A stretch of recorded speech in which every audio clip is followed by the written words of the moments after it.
omubaka wa Allah. How is the divine inspiration revealed to you? Obubaka bwakujjangako butya wano we tuli moddo tewagenda okutujjirayo Quran tugitwale oba tugiveemu basiramu mu biwulirize bino. Obubaka bwajja butya ku gwe Muhammad. Allah's messenger replied, mbaka Muhammad n'agamba sometimes it revealed like the ringing of a bell. Into obubaka buno bwajjanga mu ngeri ya kuvuga kwabide.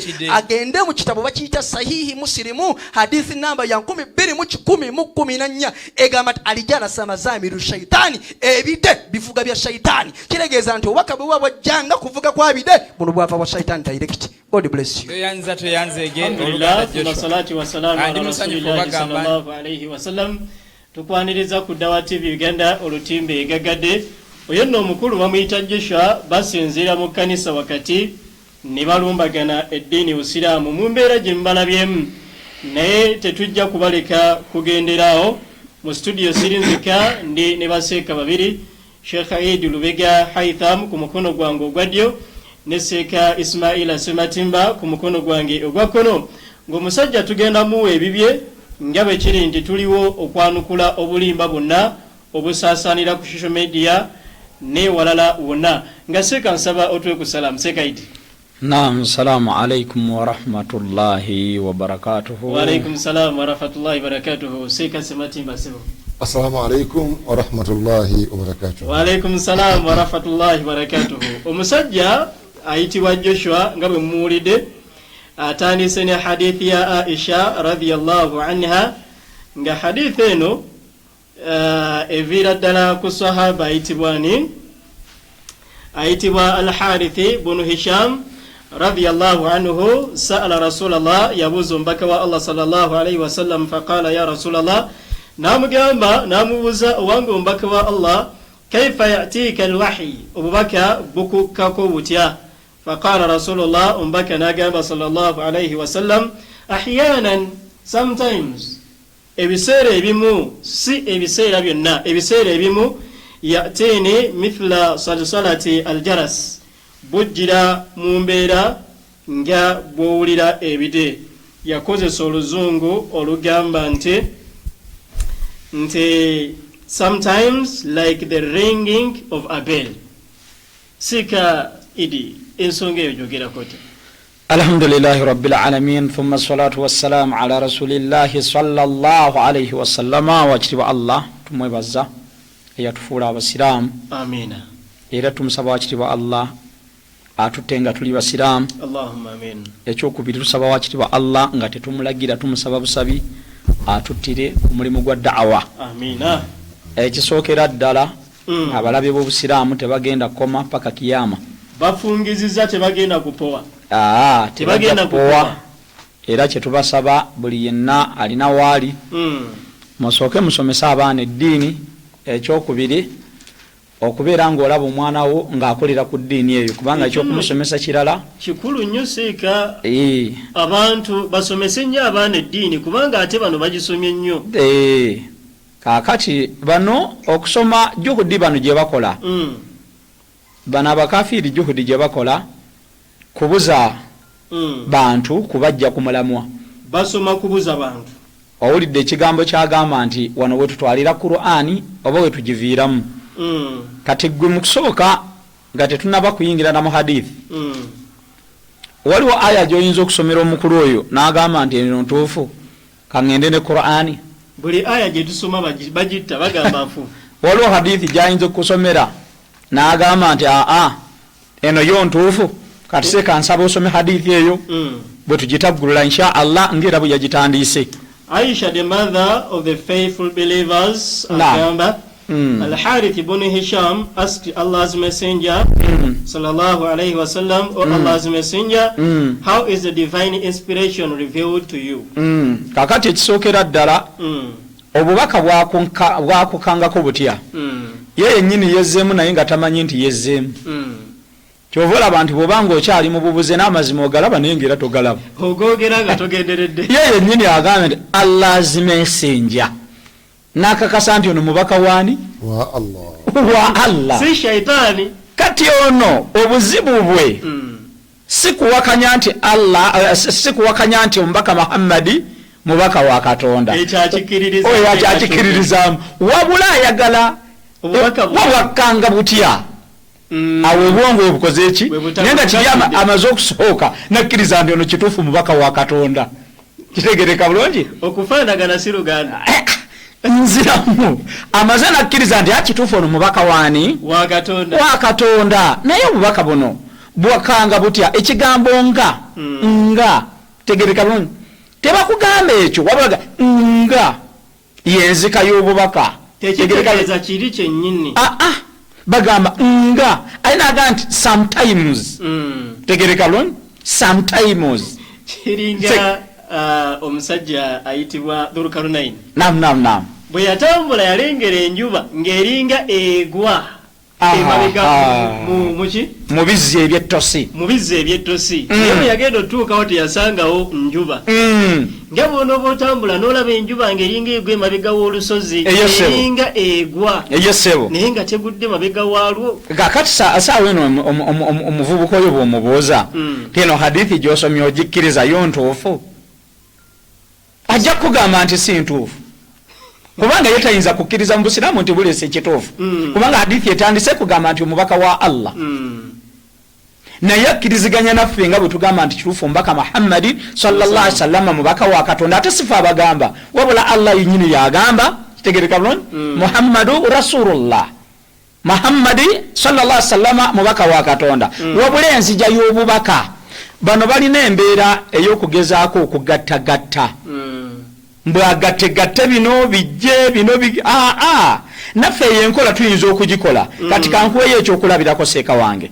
nga nkijja eri mu bayibuli kubanga bagamba nti bayibuli bagiwa nnyo obudde era bw'obanga ogyogerako omuntu aba ayagala okwetegereza ennyo kati bw'aba agamba nti hadithi eno etegeeza nti buno obubaka bwava wa sheitani nga ye bwakireeta tegereka bulungi nga tokkirizibwa kubeera na mbeera ezo za bitaasa bivuga ebyo kati nsomera akaawo mu Zabuli 15 Zabuli ey'15 Zabuli 10 eno bagyagala nnyo nga bagala okuzinira Mukama tegereka bulungi kubanga yagezaako okugamba nti bino byava wa sheitani nga n'ekigambo nga tayinza na kukitegeera tamanyi n'amakulu gaakyo naye olw'okuba nti alina obukyayi ku mutima olw'obusiraamu fe obusiraamu ne bw'obanga onoobukyawa si gwe asoose okukyawa obusiraamu si gwe asoose okubwogerera amafuukuule bweyongeze genda mu maaso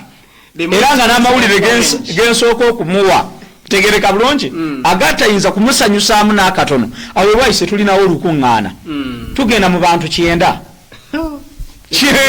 ekanisa nga muzima kitegeeza nti abantu bagenda mu maaso n'amawulire amalala genjagala okumuwa tulina hostels ez'enjawulo nga zonna zisomesa basiraamu bapya ffe twava ku ddaala eryogamba nti tusomesereze mu mbeera ya bukyayi tukusomesa kituufu ng'oli waddembe okukitwala oba okukireka kubanga si buli kituufu nti abantu bakitwala ku lwaki Katonda yatondawo ebitonde bibiri yatondawo omuliro n'ejjana abantu bonna si bagenda mu jjana ate abantu bonna si bagenda mu muliro waliwo ebitonde nga byo bya mu muliro wahadainahu sabila imma kitegereka kati Zabuli eyegamba etya mumutendereze Mukama mumutendereze Katonda mu watukuvu we kirira mumutendereze mu bbanga kirira ery'amaanyi ge kirira mumutendereze olw'ebikolwa bye eby'amaanyi kirira mumutendereze ng'obukulu bwe obulungi bwe buli kakati tugenda kuwulira mumutenderezanga mukozesa ki nga mukozesa eddoboozi ery'ekkondeere ekkondeere ekyo ebyo nno bivuga byebimu kubivuga tegereka bulungi ate wano tebaleeta kya mulundi gumukirira mumutendereze n'amadinda n'ennanga eyesebo mumutendereze n'ekitaasa n'okuzina mumutendereze n'ebyo ebirina engoye n'endere lyesebo kati kyenjagaddemu awo ebivuga bino bagenda bakutemeratemera kozesa bino naye tugamba nti atugamba okukozesa bino sooka ombikulyeko mu kirabo kya Amosi ono si ye Dawudi kakati ono atugamba okukozesa bino ebivuga mu Amosi 5:6 tegereka bulungi oba 6:5 one of the two tegereka bulungi mukaaga ttaano Amosi mukaaga ttaano egamba etya oli abadde atugamba eri mukozese amakondeere mukozese bino egamba etya abayimbira ennyimba ezitaliimu nga bano abalokole ku ddoboozi ery'ennanga bano bakozesa nannanga abeegunjira ebivuga nga Dawudi. owulira ekigambo nga Dawudi abeegunjira ebivuga nga Dawudi. Kati njagala okubuuza omwami oyo kuba liri ani yagunjawo ebivuga kubanga ekigambo kizze nga kigamba nti nga katugamba Dawudi ye yagunja oba mwe abagunja nemwegunjiza nga Dawudi ekitegereka nga Dawudi. Kakati tulaba bino bigunje ffe tetugendera ku bigunje naye kyenjagaddemu ki abeegunjira ebivuga nga Dawudi. Kati bwe mubanga mwagunjawo enzikiriza yammwe ng'ekolera ku bivuga twagala wano okubuuza okusinziira ku hadithi gye waleese sometimes nga biringa ebide nga nze akagambo ntoonyamu nga ebide byennyini si bye byali bivuga sebo wabula obubaka bwe bwajja obuzito bwabwo bulinga nga sound. Kano ke kagambo kennoonya n'akali wano mu Zabuli mu Amusi abeegunjira ebivuga nga. Kakati sooka onsomere temusebo ekisooka ebikulawo temusebo ekisooka sajja ng'omukubisizza kitegereka buno anti yanoonya akagambo nga ate nga mu Bayibuli kajjudde nga Amosi 5:6 egamba etya ekisooka ensi yoyagala gikubisa nnyondo seeka naye oyawoomerwa ebinyumu. Kati bano ne saawa eno olunaku lwa Sande kati n'oyo omukulu saawa eno akalidde mu kyaki ale yawoomerwa naye ng'ekyamazima tewaliwo nabbi yayingirako mu kyaki ezo zonna nsobi kitegereka bulungi era nga mu kyaki basooka kuteekawo music kitegereka bulungi naye oyo awoomerwa ebinyumu ng'afudde Bayibuli nti egamba nti obeera maiti niwankubadde ng'akyali mulamu. Bayibuli eyongerezaako negamba newankubadde tukulaba ng'otambula naye gamba nti nedda obeera mulambo. Kyogamba zino ezitudde mu kanisa zonna zombi ante Bayibuli egambye naye oyo awoomerwa ebinyumu ennanga ne zivuga ebide ne bikuba yesebo n'asanyuka n'azina. Kaakati nga yagezaako okuleetawo embeera mbu akwata hadithi ziri ensobi hadithi teriimu nsobi neegi kati gwe sooka okizzeewuwo gwe naawe oli ku nsobi awoomerwa ebinyumu owoomerwa ebinyumu mukuba ekkondeere ennanga ate nga bagambye abeegunjira ebintu ebivuga nga Dawudi. Kati tubuuza naawe oli eyo mu nsobi era okkiriza ensobi zo kitegereka bulungi kubanga Bayibuli etugambye nti abo abeegunjira ebintu ebivuga nga Dawudi. Kati awo wenjagala okutaggulula ekigambo nga Dawudi tegereka bulungi tujja kakasa tugambe nti ono yali nabbi wa Katonda tetuyinza nagaana nabbi Dawudi naye bw'ogamba nti abeegunjira owulira ekigambo mwagunjawo nabigunje Katonda tabiragiranga bagunjawo biki bigunje.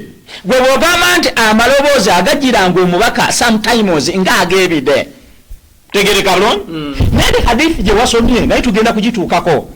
Eri hadithi eyogera ku mbeera ndala era ze zino zetwogerako kati gye waleese ng'ogamba nti buno obubaka bwapanga bwa Shaitaani nga weerabidde nga gwe kennyini obadde otandika mu hadithi ogambye nti Allah's messenger ngera ayati nnyingi eziraga nti Qur'ani sitadde esobola kugisa mubaka wa Katonda okisegedde.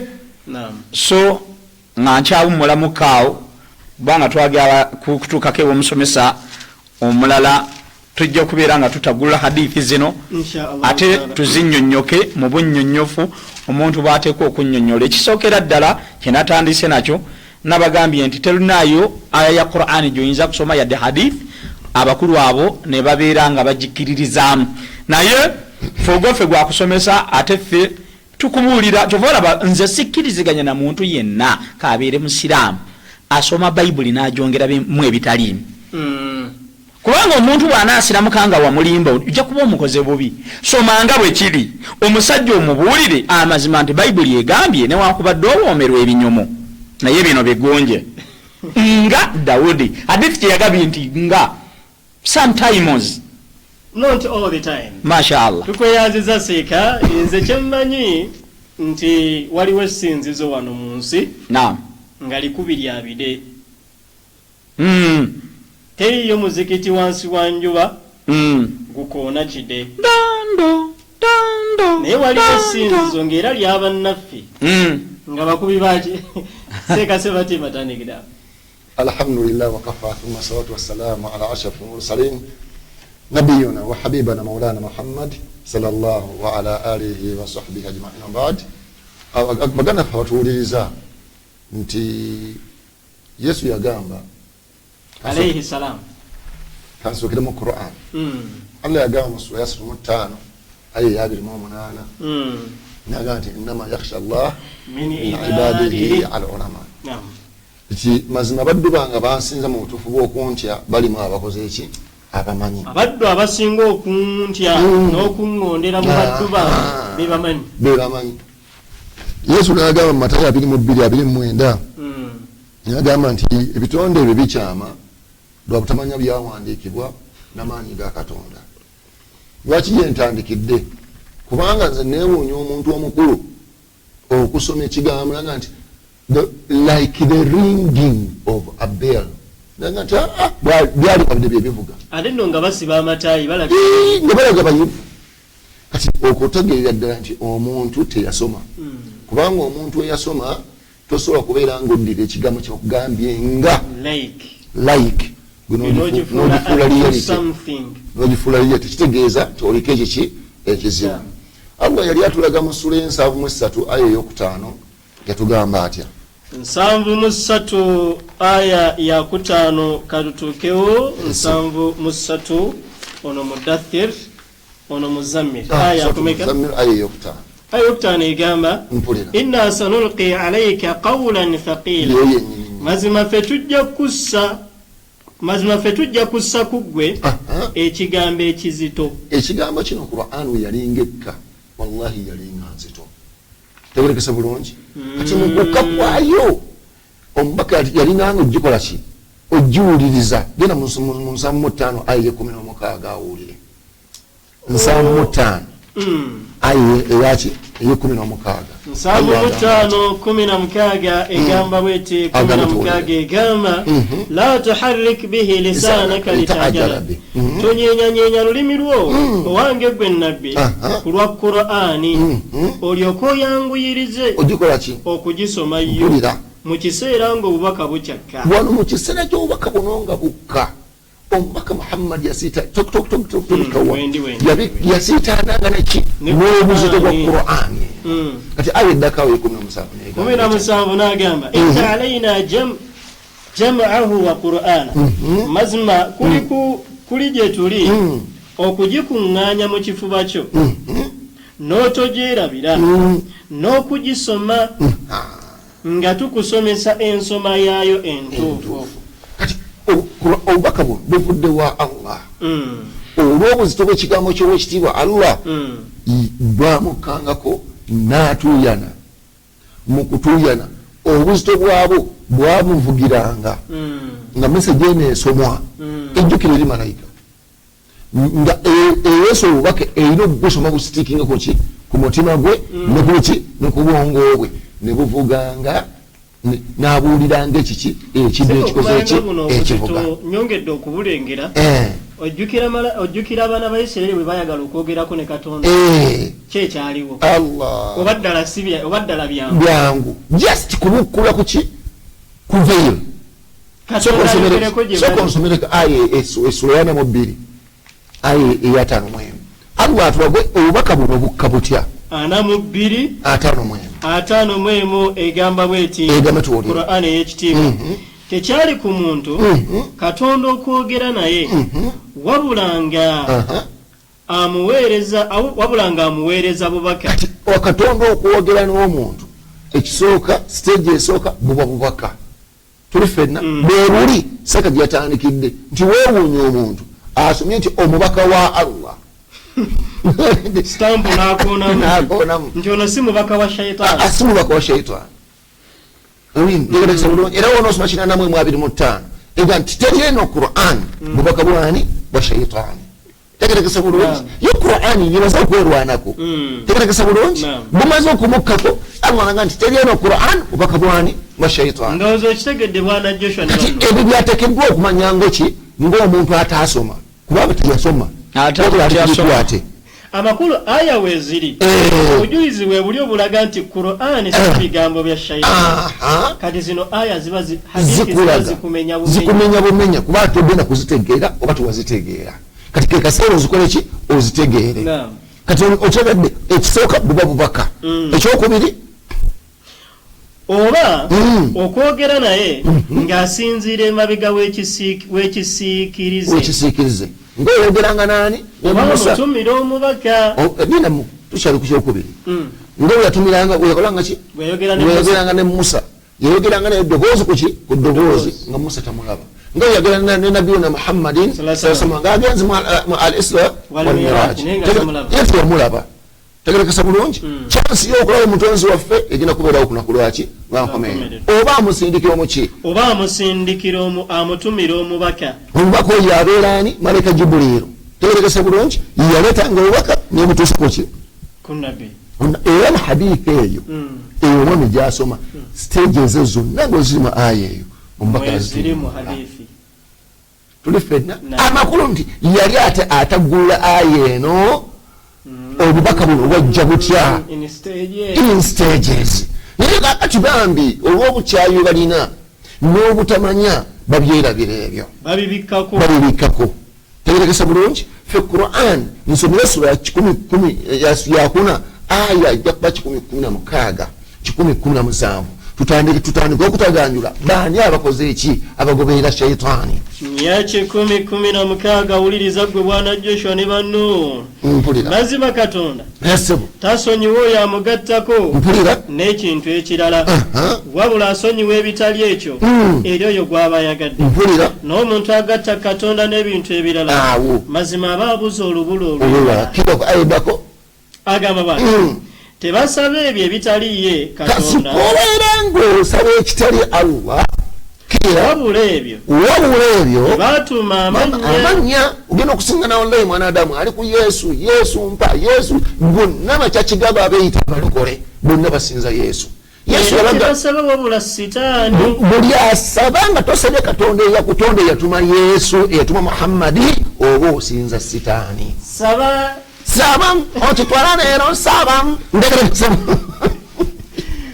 bwebamanya Katonda batamugulumiza nga Katonda nebakuwadde okumwebaza bebaza kitonde. Tegerekesa bulungi kati abo tasobola kutajja kulwana na hadithi zatakoze eki zatategedde. Tegerekesa bulungi olwakagala okuyisaawo ebyabwe n'okunyweza ebirabo bakoze eki byebasigala bakoze eki bafuna. Tegerekesa bulungi kati hadithi ey'okubiri yaleese egambye nti mazima ebide birimu kuvuga kwani kwa sitaani aljarasumi mazamiri shaitani. Kati eyo mwewuunya eyo ko hadithi ntuufu 10 waakyo ne Bayibuli netulaga nti bannanyina kutandika bide bino nabivuga yali sitaani wange yali era mwobirengeranga omanya nti awo sitaani yakoze eki amaze okuba eki akonkonya bana bakuba ekidde wano ku kasozi egindi bonna kabebeera bamude ewaabwe temuva mu bivuga n'ensaasi na biki n'ensaasi bazikuba bonna abo tebalina kyebatakola nebabeeramu basatu oyinza okulowooza kyaki abantu abali omwo ono akutte ensaasi agenyanyenya sakonsomereko seekaawo mu lubereberye 16 paka ku 2 Biribiri nya paka eyabiri gamba abweti Kaini n'ava mu maaso ga Mukama n'atuula mu nsi ya Enodi mu maaso ga Adeni. Kaini n'amanya mukazi we n'abeera olubuto n'azaala Enoka n'azimba ekibuga n'akituuma Enoka ng'erinnya ly'omwana we. Ani oyo si Kaini? Kati Kaini ono azadde Enoka ono azadde Enoka yensibuko y'ekibi muki mu nsi yasooka kutta muganda we muki muganda we era awo kusoma n'amukolimira adduka era nga bannaffe bagoberera ebintu ebizibu bagoberera ebyo tukwewuunya wenjagala okubuuliza ekibuuzo ati bwengenda ekibuuzo kyobuuza kyenkitegedde wengenda nti ebizibu balina bingi ojja otya omusajja amaze okudduka abantu abasoose ku nsi abadde Adamu azadde abaana babiri Abel ne Kaini wuno Kaini wadduse gyagenze afunyewo omukazi gwakoze eki gwawasa n'amuzaalamu abaana yamugjewa mugoberera ebintu kasasira omwereere eno gye yagenda maaso ga Mukama yawasa omukazi yamugjewa nga Adamu yasoose ku nsi n'azaala abaana babiri omu natta munne ono ne bamugoba mu maaso ono ne bamugoba Adamu n'asigala ne kaawa njagalagasa bulungi gyagenze afunye omukazi amukoze eki amuzaddemu muki omwana yamugjawa namugoberera bisajja byattu nga tebyebuuza wadde okumunyintiza Katonda yatondayo abantu abalala nga Adamu taliiwo genda mu maaso n'olunyiririseeka hiyo ndivyo yanasema namna hivi kutoka kwa maandiko matakatifu. Enoka erinnya lye ly'omwana we ne Enoka nazaala Iradi Iradi nazaala Mekairi Mekairi nazaala Mesumieri nazaala Lameka n'awasa abakazi babiri ow'olubereberye erinnya lye Ada n'owokubiri erinnya lye Zira. Era Lameka abakyala we yawasa nawe yabajjawa obukiwulidde ono bw'azadde mulenzi bw'amaze okuzaala ku mulenzi omulenzi ono yatuuse okuwasa ne bamuwasiza abakazi bameka nabo bennyini abajjeewa seeka kyagezaako bategeeza baade bagamba nti buli obubaka bwa sheitani naye nga Yesu yagamba nti sheitani ye mulimba bino byonna seeka byakusomeka obulimba buno bosi bubaka bwa sheitani sebakiriza nkyengerawo egamba bweti ow'olubereberye erinnya lya Ada n'owokubiri erinnya lye Zira. Ada n'azaala Yabali awo kitaabwe waabo abatuula mu weema nga balunda n'erinnya lya muganda we Yubali oyo ye kitaabwe waabo abakuba ennanga. owulidde abatandika ennanga be bano abaava mu Kaini ala ontegeeza bulungi bebatandika omukolimire bebatandikawo ennanga n'omulere awo bennyini bali ku kikolimo okuva from day one bannannyini kiki famire evaamu ennanga ebivuga byebakuba mu makanisa saabakolimi famire yo yekoze eki yebitandika yebiyiiya bano bali ku nsibuko ya kibi ngutegeeza omusajja yawandiika ebbaluwa 14 mu ndagaano empya kyokula oli omusajja Michael Hart yagamba bannanga obukristaayo si bwa Yesu munonya ekisolo gye bakiyita a 100 influential men in history kyandika omusajja Michael Hart mu America mukristaayo yagamba nti yakutabana Muhammad sasa n'amuteekako number 1 n'ateeka Yesu number 3 yamubuuza how can you do such a mistake do you want to Islamize the world bino kya Mukama waffe n'omuteekamukinga yabagamba nti if I wasn't a Christian singa sibadde mu Kristo I would have put Jesus in number 22 ali mutadde mu kifo kya 2 for Jesus does not deserve Christianity ensonga Yesu si yenna nyine bukristaayo tebumusaanira si bwe Christianity is owned by Paul obukristaayo bwa Pawulo tegerekese bulungi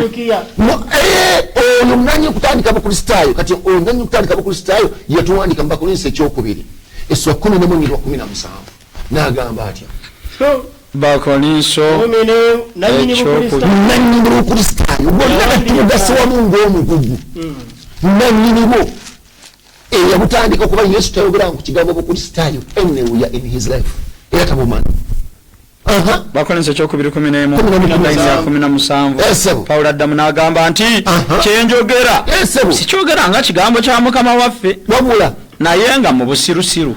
Kati oyo kyayogedde atugambye si kyani si kya Yesu okigamba si kya Yesu kyani soma 12:6 kuba kansooke ndabe yamutuma ngende temiseeweemu 2 kuba Pawulo addamu n'agamba ebigambo bino tusoma Abakolinso ekyokubiri 12 line ya mukaaga. Esebo.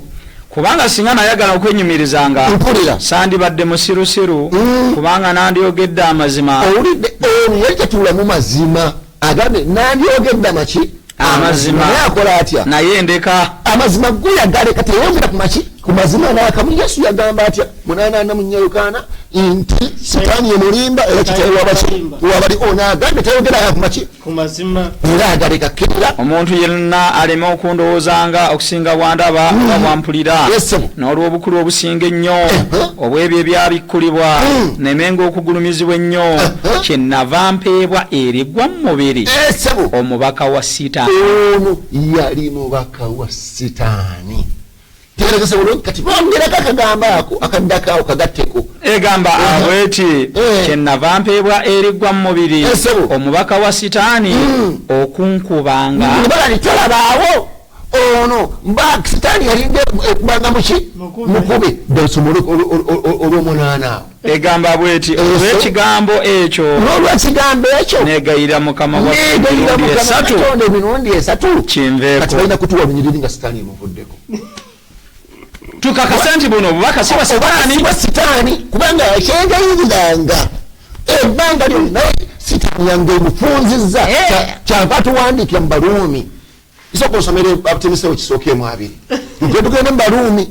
Manyi akavubuka ako buli lwenkalaba kagezaako okujulonga Qur'ani mu buka bwa shayitaani. Kati agamba baliwa 18 Bayibuli kumpi kitundutundu ky'endagaano empya. Nanyini kukiwandiika wuuli atukakasizza omubaka ye bwalina wa Sitaani naye yagezaako okwegayira bumuveeko nga nga byagaana. Emu 2 agamba atya mwabo ye Komeneyo ne Alexander benawa eri Sitaani n'okugaba yawangayo abantu eri Sitaani ebakola ki ebatendeke. Yajjanga n'avuba n'atwala eri Sitaani etendeke ekole omulimu gw'okutendeka. Tegeregese bulungi kyava agamba mu Baluumi 7:15 n'agamba atya Baluumi 7:15 kubanga kyenkola sikimanyi kubanga kyenjagala si kyenkola naye kyenkyawa kyenkola. Mpulira naye obanga kyesaagala kyenkola mpulira nzikiriza nga amateeka malungi. Kale kaakano si nze nate nkikola wabula ekibi ekituula mu nze. Omusajja alina obubi okutuula mu ye nga tebukkiriza kintu kirungi na kiki mukubanga yamutuulangamu n'obukozesa agabi aga buli kika malayawo.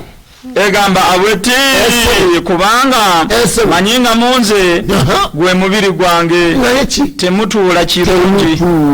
Ati omuntu atatuulamu kirungi akuwandiikira amabaluwa 18 naawe n'ogoberera ng'atakakasizza nti yalina obubaka bwani bwa Sitaani. Nekasabanga emirundi mingi kimuveeko nekikola ki ekigaana. Olidde neyewako n'obujulizi bwobwo. Twandibadde tugamba nti bambi oba oli awo tumulinako ekiki bamulinako. Yesu yalina abayigirizwa aba 2 ku bayigiriza 12 yalinako aba ngezo Sitaani yalinamu Sitaani 2 ezi seemu naye ate Sitaani kweza 2 zombi zawandiika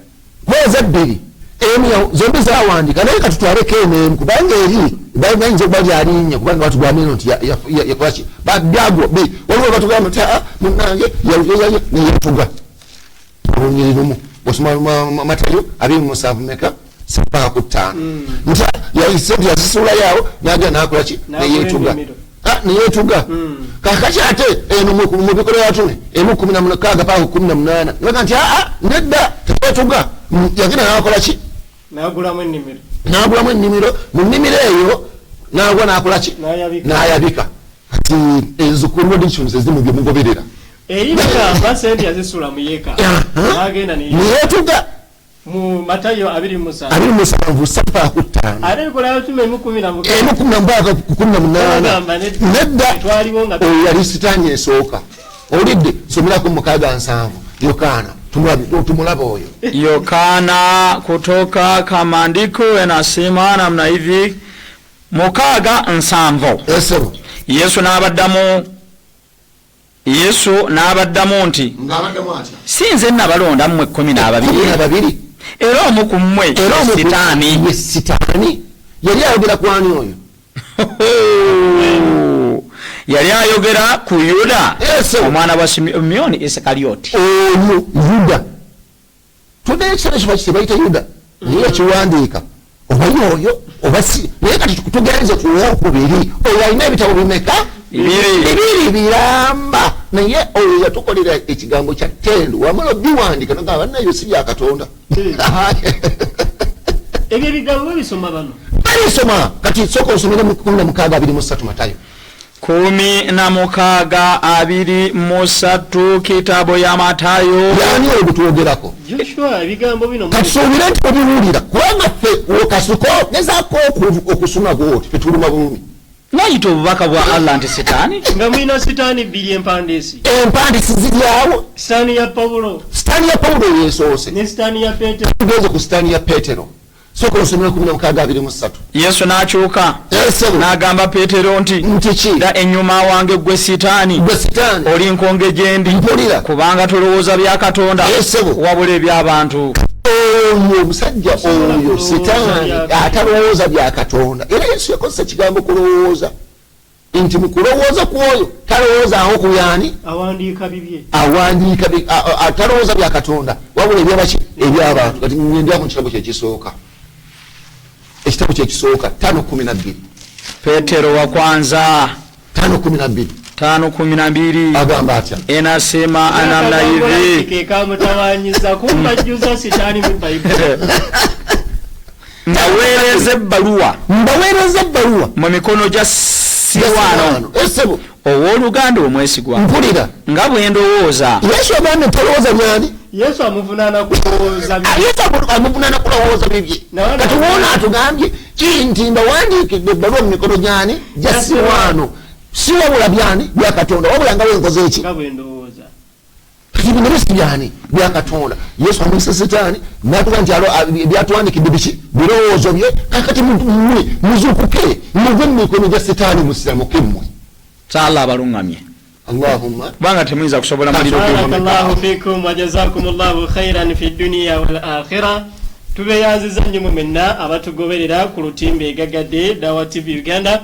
genda maaso n'okulayikinga ate sharinga lekawo ekibuuzo kyo tugenda kubeera nga tukiddamu mu maaso awo biidhinillahi tabaraka wa taala akadde ndaba nga katutwala Sekaidi nsaba owumbewumbe omusomo guno kakati omukulu oyo okutegeeza nti Qur'ani bubaka bwa sitaani kinnumye nnyo era nenakuwala nnyo mu mutima neŋŋamba nti ono omusajja ekitabo kyagoberera takirabanga nga kyo kijjudde kyewako obujulizi bwe tuba tusoma ekitabo kino tetukyongeramu tukisomanga bwe kiri era naawe tusaba oyo julire ali eyo kubanga ezimu ku mpagi zammwe enkulu mugamba nti Yesu yafiira ebibi byammwe naye bw'obanga wasomye mu Luka agamba awo sitaani n'ayingira mu Yuda n'alya mu Yesu olukwe ne bagenda ne bakomera Yesu n'ayiwa omusaayi gwe ku lw'ebibi byammwe naye nga sitaani yakoze eddiiro eyo ate ebyo ezenyiriri wali badde ozireeteranga abooluganda mu kacaca ako ke mutuulamu n'obeera nga ozibasomera tegereka bulungi kubanga ekikolwa ky'obulogo ekanisa muzimbo gwa sitaani ekikolwa ky'obulogo buli muntu akimanyi nti eyo mbeera ya sitaani naye nga bayibuli yennyini egamba Katonda agamba nti ye ajja kuloga mu Amosi 9:6 Zakariya Amosi 9:6 Zakariya kitegereka bulungi 9:6 Zakariya kale yasuubiza okuloga sekatuukewo wasomewala katutekewo ssebo Katonda yagende wa mafiina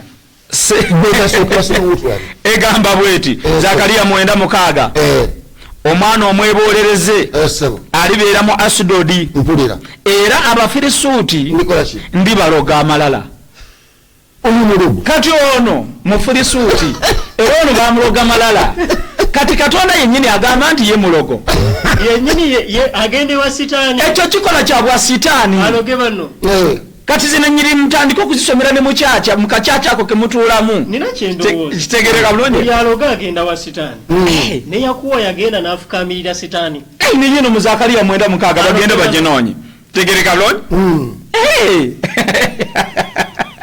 kati gwe bwotulumba kakati gwe olina okumanya ndife kidiba kya bwino buli lwagamba nti buno bubaka bwa sitaani bayibuli yennyini yeewaako obujulizi sebo nzikiriza nsomera yini eno kitegereka bulungi eri mu Yeremiya 2 layini esooka Yeremiya 2 layini ya 7 kitegereka bulungi Yesu yagamba nti sitaani muki yajja okola ki era yajja okutta okuzikiriza kakati bwabanga sitaani mulimba ye musi ye mubbi yajja okutta n'okubba n'okuzikiriza ulira Yeremiya 2 layini ya 7 ayi mukama wa nnimba nze ne nnimbibwa Yeremiya alajana kati Yeremiya nabbi okuteeka obujulizi mu bayibuli n'akakasa n'aga nti kituufu Katonda mulimba ate ne webeggwayo enyuma tegereka bulungi ayi mukama wa nnimba nze ne nnimbibwa onsinga nze amaanyi era owangudde nfuuse ekisekererwa kitegereka bulungi awangulira mu bulimba naye nga bw'osoma mu Yeremiya ono yennyini kubanga bayibuli egamba nti obujulizi obw'emirundi emingi bukakatenga Yeremiya bade manyi ogenda kuleeta Ezekiel 14 tuleeta eriwa tuleka eriwa kubanga Yeremiya yagamba nti njisome wakati ono Yeremiya bayizegambera otwongedde Yeremiya kansooke nkoona Yeremiya ono nga mubasomera kitegereka bulungi ate Yeremiya 4:10 awo nendyoka njogera nti woowe Mukama Katonda mazima olimbye nnyo eggwanga lino erya Yerusalemu ng'oyogera nti muliba n'emirembe naye ekitala kituuka ku mmeeme kati gwe mukulu ajolonga obubaka bwa Qur'ani n'ojolonga hadithi n'ogisoma ekifuula nnenge tegereka bulungi naawe okakasa mu birowoozo byo mu mutwe gwogwo nti Katonda abeera omulimba Yeremiya Ezekiel yuna agambye 14 yesu era obanga nabbi alimbibwa n'ayogera ekigambo ekyobulimba nze Mukama nga nnimbye nabbi oyo Ezekiel mmeka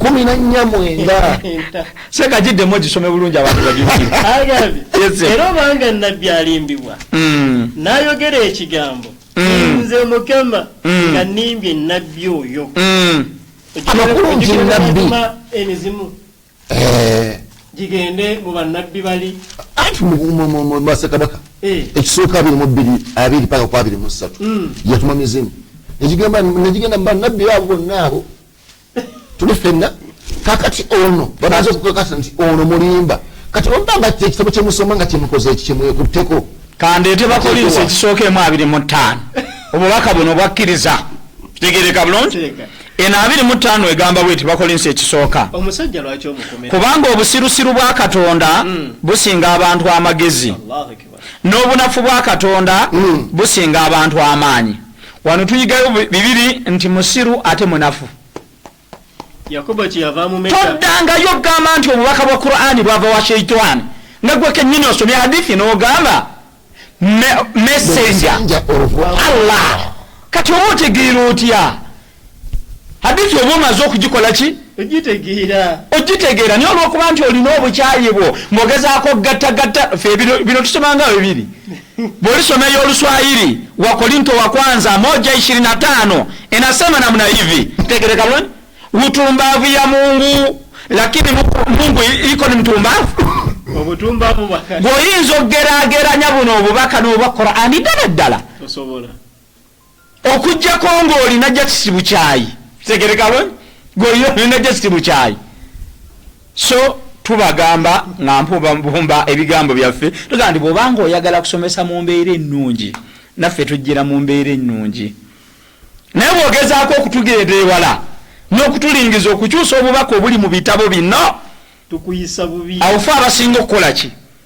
hadithi eyogera ku birala kitegereka bulungi so kati twali ku radio ku TVM naam so kati yamwe ku TV kati yankulu ne program eyo bagiggala yesebo tegerekese bulungi yesebo akasajja bakayita Kawuma Runyanzi kali awo kamulutadi bayita hadithi kati ateko tikateekamu kigambo like kakibuuka kaga nti buno obubaka bwa Qur'ani byalinga bire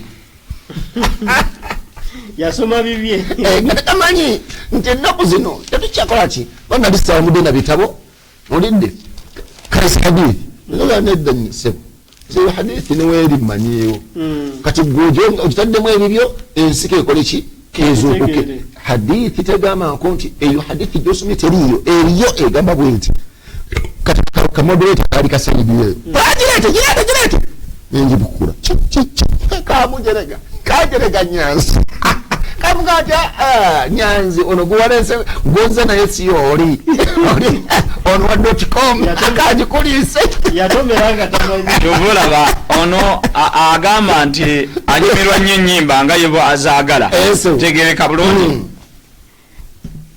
eyaleeta ennyimba zino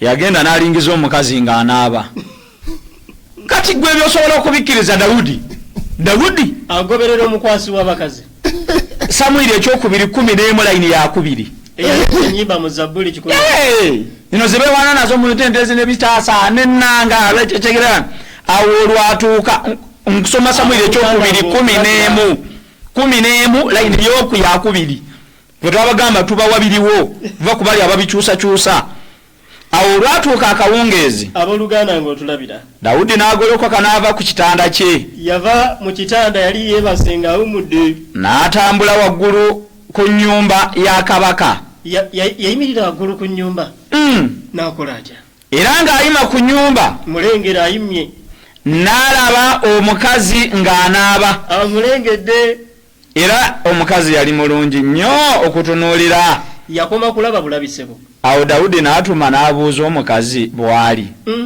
ne wabaawo eyayogera nti oyo si ye Besoba muwala wa Eryamu mukazi wa Uriya Omukiiti yoyo kennyini kati akuleetedde bino ebyennyimba atuuka ne ku ddaala eriringiza abakyala nga banaaba naye n'osigala ng'otendereza nogandi buno bubaka bwa Katonda kati buno bubaka bwa Katonda yamugamba nti genda olingiza omukazi ng'anaaba olowooza yakomawo mu kulingiza eyesebo 12 sebo omusajja teyakoma mu kulingiza walingiza 12:8 some ey'omwenda oba kale oba tutandikire munana n'enkuwa ennyumba ya mukamaawo ne bakazi ba mukamaawo ne mbakuwa mu kifuba kyo n'enkuwa ennyumba ya Isirayiri n'eya Yuda n'ebyo singa bibadde bitono nandikwongeddeko bino na bino kiki ekikunyoomeza ekigambo kya Mukama okukola ebiri mu maaso g'ebibi osse Uriya Omukiiti n'ekitala n'otwala mukazi we okuba mukazi wo abakazi ba Mukama mu kifuba kye yesebo n'amugamba nandikwongedde ne bano yesebo naye olw'omululu omusajja yayima ku nnyumba natta nattooli n'atwala mu mukyala we kati buno bubaka bwali buva bwa Katonda kati seeka njagala tuwunzike bwatu yesebo nti omukulu ono yaleese hadithi ey'okuba nti tubadde tugyogeddeeko nga egamba nti mazima ebide buli kiki shaitan ntegekese bulungi kati ebyo ebide bino kati njagala bivuga bya shaitani njagala nkakase oba Katonda waabwe sitaani kuba yabiragira ate seka waliwo n'ekigambo waliwo n'ekigambo nnyimba ndinga mukati nze kasooka tumukuba tugenda kusoma ennyiriri nga biragiro byani bya Katonda ku bide kati wanayo oluzungu muku Exodus chapter 39 verse 25 gyobosooka okusoma mu Luganda webagenda bakyankala nnyo ebintu bino okubuza abantu ng'osomayo oluzungu mu luzungu 39 chapter 5 yes chapter 25 chapter 25 chapter 39 verse 25 Lubirira 39 layini ya 2:5 okimanyi ndene kwa 2:3 nande okuva Exodus egamba abweti eya 2:5 29 okuva 39 25 Leonard aliena alwalira mu comment section ne bakola endege eza zaabu ennungi ne bateeka endege wakati wa nkomamawanga olabye okukumpanya wano mu luzungu bayibuli ez'oluzungu mulimu ndege mulimu bells z'endege ndege bazisiba kuno oba nebababudde tegereka lon endege ne bells byanjawulo nanyidaba byanjawulo ey'oluganda ezisa kiki katiseka katusomere mu y'oluzungu and they made bells mpaka agambye aljarasu mazamiru shaitan ebide bivuga bashaitanoyo yagireze hadithi nagamba nti ntuufu aloka akolesa conclusion nti kiki nti Qur'ani kigambo kyani tugenza okitemaatema ngeri bagambye nti like ate nga tekwatagana naki neno gyaleese kati katumulagidda katonda w'eshaitani era yalagira biki yalagira bide sumalayo hadi gundezo mu luganda zombi onasome mu luzungu egamba abweti ne bakola endege eza zaabu ennungi ne bateeka endege wakati wa nkomamawanga ku bigere ku birenge lwaki takisomedde ddala nti ne bakola ebide by'omunagiro okwetooloola wakati wa nkomamawanga endege endege n'enkomamawanga endege n'enkomamawanga ku birenge by'omunagiro okwetooloola okuweerezangamu nga Mukama bwe yalagira Musa. Kino kiki kiragiro kyani kya Mukama tugende mu y'oluzungu. And they made bells. Nebakola ebiki ebide so si kiki gold. Ebide bino babikoze mu ki mu gold mu zaabu oli gino kasangwawo kawo kadda genda maaso kasozi kya akategeera verse eno akakuba ebide kali akawa kekana akerubaga ko bide bategeera verse eyo oli Allah kyagambye kati nali kakasa kati kumulage nti katonda we sitaani era alagira ebyo. And put the bells between the pomegranates upon the hem of the robe, round about between the pomegranates. A bell and a pomegranate, a bell and a pomegranate, round about the hem of the robe to minister in, as the Lord commanded Moses. As the Lord commanded Moses. Abagamba kuba biki kukozesa bide na kubikola. Sitani yagamba Moses. Sitani kati yalagira Moses. Obutamanya. Obutamanya. Kubanga ebide bya Sitani. Ale tulaba Sitani yakuwa agamba Moses akole ebide ebyo. Era babitekenga mu kanisa mu masinzizo babenga. Obutamanya buli. Olidde. N'omanya nti nkozesa ebyo. Atulemeza hadi.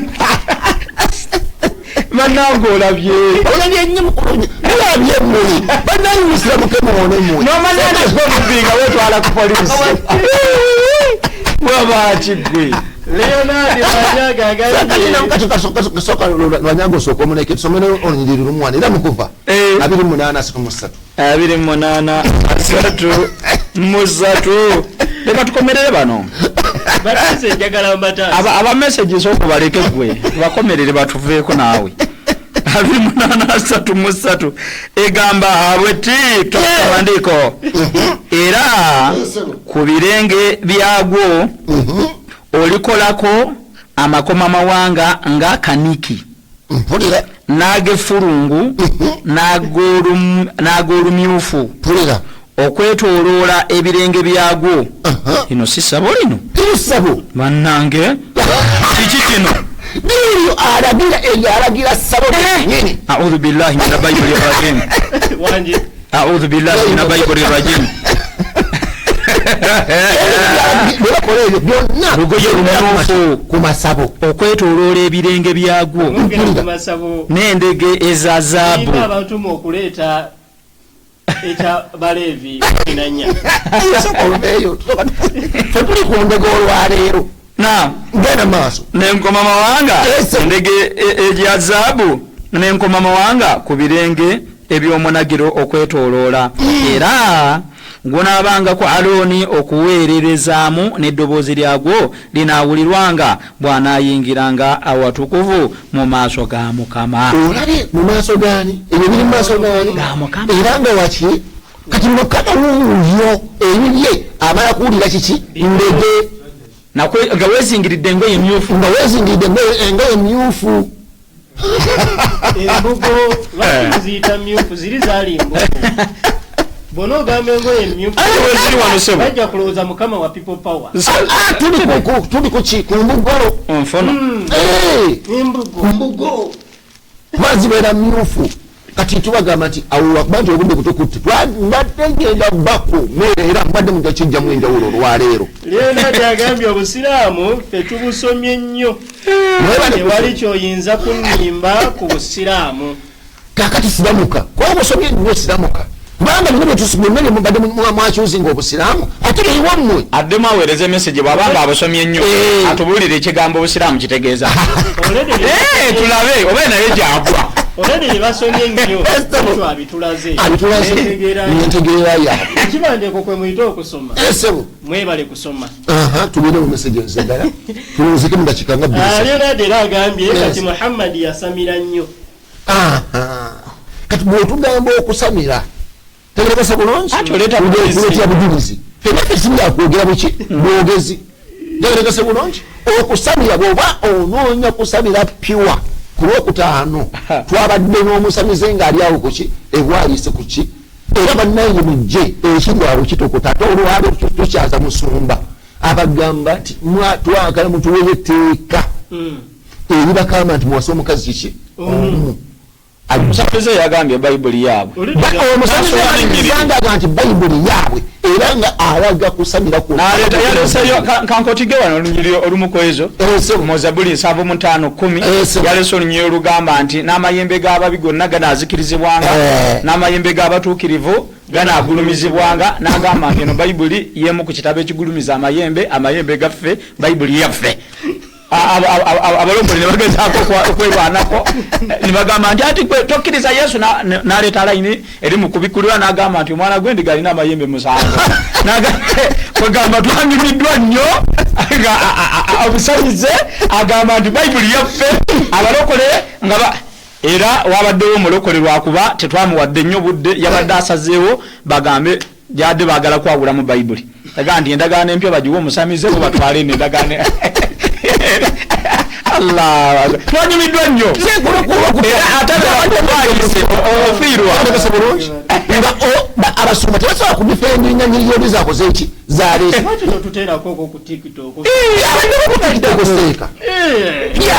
byabaddeko nga biri live tubeera live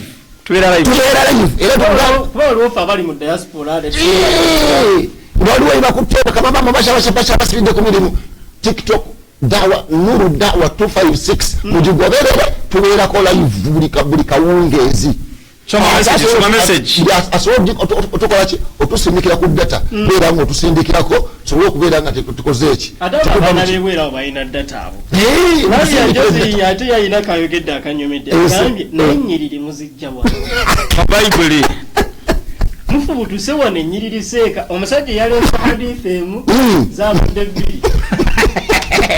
neyeri jiro ne mufubutuse ennyiriri wano omukyala abuuza muzijja wa Bible kyobala atukootinga agambye nti mulabika mugenda mu nnyanja n'agamba mutuloga amaaso. Katonda yagambye nti ndi baloga abaloga wuuya aliya 9:6 bwe basoma Bayibuli ennyiriri zino bazibuusa amaaso tebazira. Omusumba tayinza kuganya biraba ojja kubuuka ffe twazze kubuusa musumba tayinza kati gwe biraba nabikujja ate nno katubagambe nti bano bakama baffe wano batukoze eki batulyaza amaanyi ffe bibwa bitusanza wano wano otubirize otubisinga bati bitusinganiseka tugenda kwogera ku kino netutandika naye olwokuba nti bagita the research desk tukomerera buli ango mwoba okoze eki tukomera kubanga gano mazima esebo Abdul Majid Jagwa alese salam. Kimuli Sempala naye bwatyo alese salam. Kimuli Sempala webale kubera ngo tugoberera uyu muri mwana wange. Esebo. Zainab agambye masha Allah baseka bafetu sima omulimu gwe mukola. Amina ya Rabbi. Bishirahiba agambye barakallahu fikum. Era batataginza abantu bangi nnyo nyini ddala.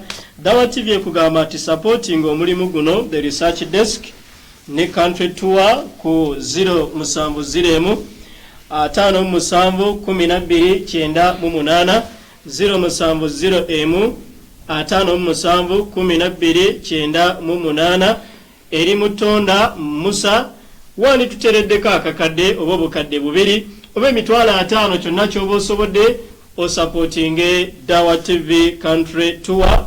Dawa eno tujijje mu studio nga bwe mutulaba tujirete kubya tubyogere ku kyalo kyammwe mu bitemu otwote buliro ng'otulaba gwe wali wagamba nti nze omusomo gwa ssaawa emu sijja gusobola nina butono naye wali otuula waliweerere ate tosasuladde 10 okuyiga ate si buli omu nti abeerako era bwe kiri kati oba osasulidde abalala okuyiga eddiini yaabwe.